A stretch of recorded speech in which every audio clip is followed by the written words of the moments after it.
ముగ్గురు హీరోయిన్స్ తో ప్రభాస్ చేసే కామెడీ మామూలుగా లేదు. అసలు టీజర్ లోనే సారీ మేడం తాగేసిన మత్తులో కొరికేశాను అంటే ఒక స్టార్ హీరో అయ్యుండి కూడా అంత సింపుల్ గా డైలాగ్ చెప్పాడంటే కామెడీ టైమింగ్ ని పంచుతూ అసలు ఈ సినిమా నాకైతే అనిపిస్తుంది టీజర్ చూసిన ప్రకారం సూపర్ డూపర్ హిట్ అవుతుంది. నాకు ఇంకొక బుజ్జిగాడు గుర్తొచ్చాడు ఈ మూవీ గారు చూడగానే. అయితే ఆ లుక్ వేరు, ఈ లుక్ లో ఇంకా స్మార్ట్ గా తయారయ్యాడు ప్రభాస్. ఇంకొక విషయం ఏంటి ఇక్కడ చెప్పుకోవాలంటే డైరెక్షన్ గురించి భార్గవి మెయిన్ గా చెప్పుకోవాలి. మారుతి గారి మార్క్ అనేది ది రాజాసాబ్ లో మరొకసారి సూపర్ గా అనిపించబోతుంది. ఆయన డైరెక్షన్ లో వచ్చిన ఇప్పటి వరకు మూవీస్ ఒక ఎత్తు, ఇది ది రాజాసాబ్ అనేది మరో ఎత్తు.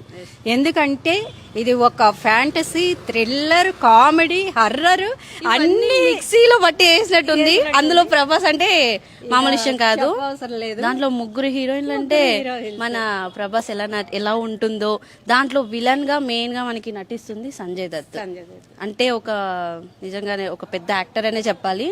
అసలు వీళ్ళ కాంబినేషన్ లో ఈ హర్రర్ గానీ, ఫ్యాంటసీ గానీ, కామెడీ గానీ ఎలా ఉండబోతుందో మేమే కాదు ప్రభాస్ ఫ్యాన్స్ మొత్తం వెయిట్ చేస్తున్నారు.